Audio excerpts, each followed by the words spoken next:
একটা কুয়াশা মাখা সকালে বেরিয়ে পড়েছিলাম ট্রেন ধরবো বলে। যদিও সময়টা শীতের শেষ, তাও বাড়ির বাইরে বেরোতেই দেখি চারিদিকে তখনও কুয়াশাচ্ছন্ন। লোকাল ট্রেন ধরে পৌঁছে গেছিলাম দক্ষিণেশ্বর। ধরবো কাঞ্চনজঙ্ঘা এক্সপ্রেস। স্টেশনে পৌঁছে দেখি ট্রেন লেট করছে।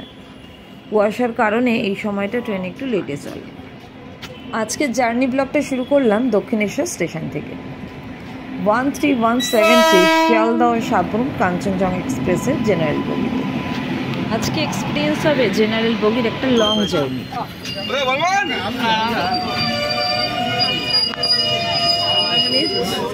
কাঞ্চনজঙ্ঘা এক্সপ্রেস শিয়ালদহ থেকে ছাড়ে প্রতিদিন সকাল 6:50 আর দক্ষিণেশ্বর এসে পৌঁছানোর টাইম 7:13। কিন্তু আজ এসেছিল 7:20।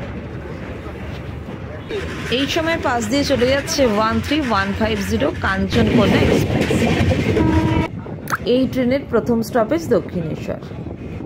এমনি এই দিকে ট্রেনের টিকিট পাওয়া যায় না বললেই চলে। তার উপর দক্ষিণেশ্বরের স্টপেজ থাকায় এই স্টেশন থেকে ওঠে প্রচুর ডেলি প্যাসেঞ্জার। এক কথায় ঠাসা ভিড়ে উঠতে পারবো নাই ভেবেছিলাম। ট্রেন ছেড়ে প্রথমেই পেরোলাম দক্ষিণেশ্বর স্টেশন, তারপর এলো ডানকুনি স্টেশন। এই সময় ট্রেন একটু স্পিড নিয়েছে। ডানকুনি স্টেশন ছাড়াতেই শুরু হলো মাঠের পর মাঠ, শুধু সবুজ আর সবুজ। এই সময়টাতে উপরই পাওনা হিসাবে চারিদিকে হলুদ সর্ষে ক্ষেত চোখে পড়ে।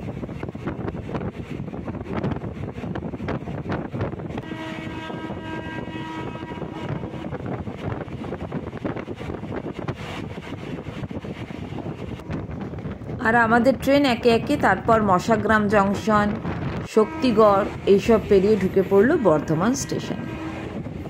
ঘুরতে তখন প্রায় 9:14। ট্রেন মোটামুটি 1 ঘন্টা লেট কুয়াশার কারণে।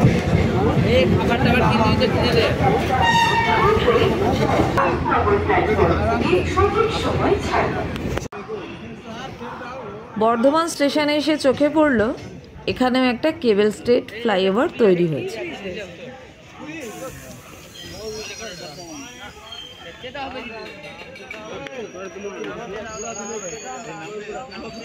বর্ধমান স্টেশন ছেড়ে ট্রেন বেরোলো, তারপর একে একে ক্রস করলো খানা জংশন, তারপর আবার ছুটে চলেছে ট্রেন।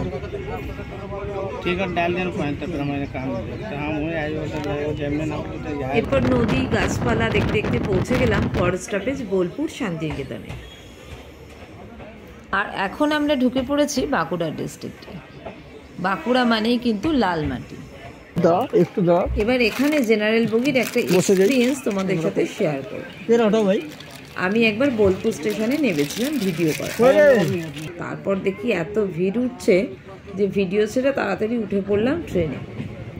এই বগির বিশেষত্ব এখানে আমার মতো সবাই স্ট্রাগল করছে, আর আমি কোনো জায়গা না পেরে দাঁড়িয়ে পড়েছিলাম একটা বস্তার উপর। খুব নরম নরম লাগছিল বস্তাটা। কৌতূহলবশত জিজ্ঞেস করি এতে কি আছে। উত্তরে বস্তার মালিক বলে ওতে চিনি আছে।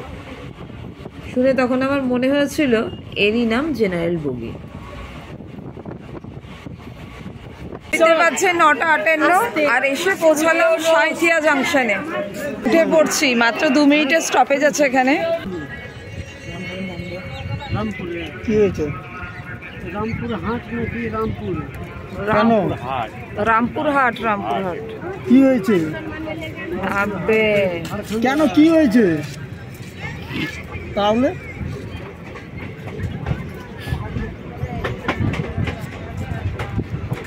তোমার কাজ তুমি করো, আমি কালকে সকালে পৌঁছবো। পেরিয়ে এলাম সাঁইথিয়া জাংশন, আর তারপরেই চোখে পড়লো এই সুন্দর সরু মতো নদীটা, যার নাম সাঁইথিয়া নদী। সাঁইথিয়া নদী পেরোচ্ছি আমরা, যেটা প্রায় জল শুকিয়ে গেছে। বর্ষার সময় অনেকটা জল থাকে।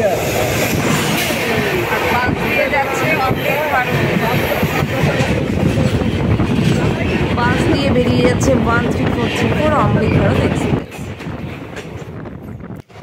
বোলপুর পেরোনোর পর যে জিনিসটা চোখে পড়লো সেটা হচ্ছে মাটির বাড়ি দেখতে পেলাম এখানে। টিনের চালওয়ালা ছোট ছোট মাটির বাড়ি এখনো আছে। আর আমরা পৌঁছে গেলাম রামপুরহাট স্টেশন।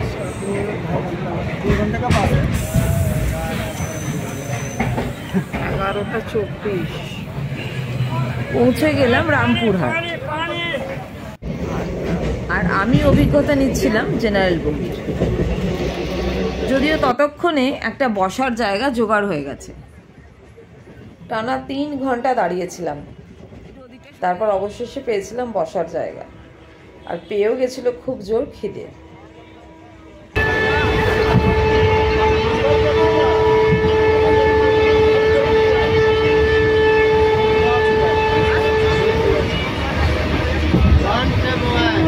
তবে তো আম খাবো।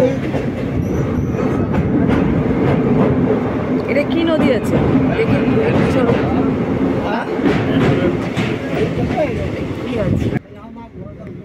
আকাশে এবার কুয়াশা কাটিয়ে বেশ রোদ উঠে গেছে, আশপাশ রোদে ঝলমল করছে। আম গাছগুলোতে বকুল এসে গেছে, চোখে পড়লো।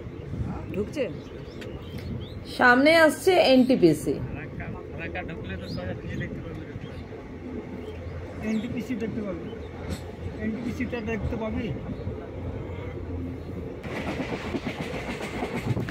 এই যে সামনে বড় মতো ফ্যাক্টরিটা দেখতে পাচ্ছ, এটাই এনটিপিসি। ফুল ফর্ম হলো ন্যাশনাল থার্মাল পাওয়ার কর্পোরেশন। এখানে বিদ্যুৎ উৎপাদন হয়ে থাকে।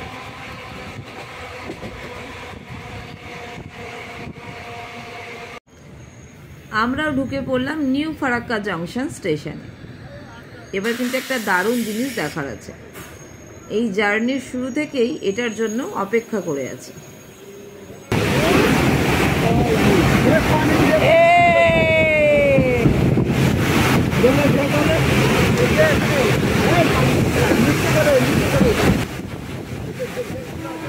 আমরা এখন পেরোচ্ছি ফারাক্কা ব্যারেজ।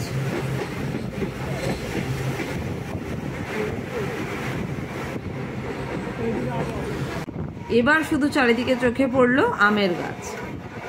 আমের জঙ্গল দেখতে দেখতে পৌঁছে গেলাম আমরা মালদা টাউন স্টেশনে। পুরো আম গাছে ধুলো ভর্তি।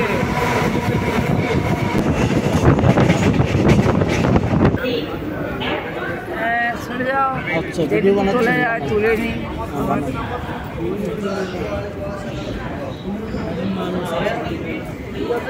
কোথায় যাবেন?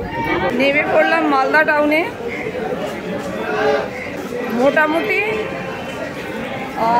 7:15 উঠেছি, 7:15 না 7:20 উঠেছি, আর নামছি এখন ঘড়িতে বাজে 1:48। পুরো 6.5 ঘন্টার জার্নি কমপ্লিট করলাম। প্রচুর প্রচুর ভিড় ট্রেনে। এই যে এই অবস্থা, মালদা থেকে উঠছে লোকজন, উঠতে পারছে না কিন্তু তাও উঠবে।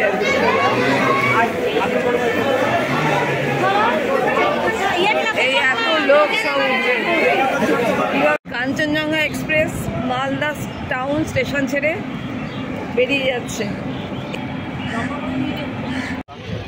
টাটা মালদা। মালদাকে টাটা করে চললাম হাওড়ার উদ্দেশ্যে, মানে আমাদের বাড়ির উদ্দেশ্যে।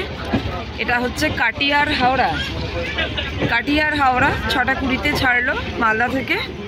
কাটিয়ার হাওড়া পৌঁছানোর টাইম হচ্ছে 2:50। তো চলো হাওড়া স্টেশনে পৌঁছে তোমাদেরকে দেখাবো কটায় মোটামুটি পৌঁছালো, টাইমে পৌঁছাচ্ছে কিনা। এখনকার মতো টাটা। ঘড়িতে বাজছে এখন 9:45।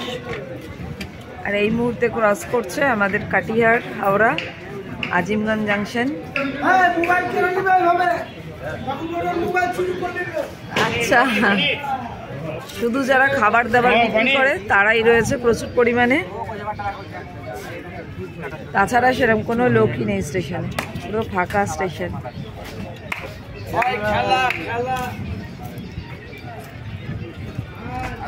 এখানকার খাবার মানেই হচ্ছে রুটি সবজি, এটাই মেন খাবার। এখানে খালি রুটি সবজি আসছে বিক্রি করতে, আর ঘুগনিও আসছে।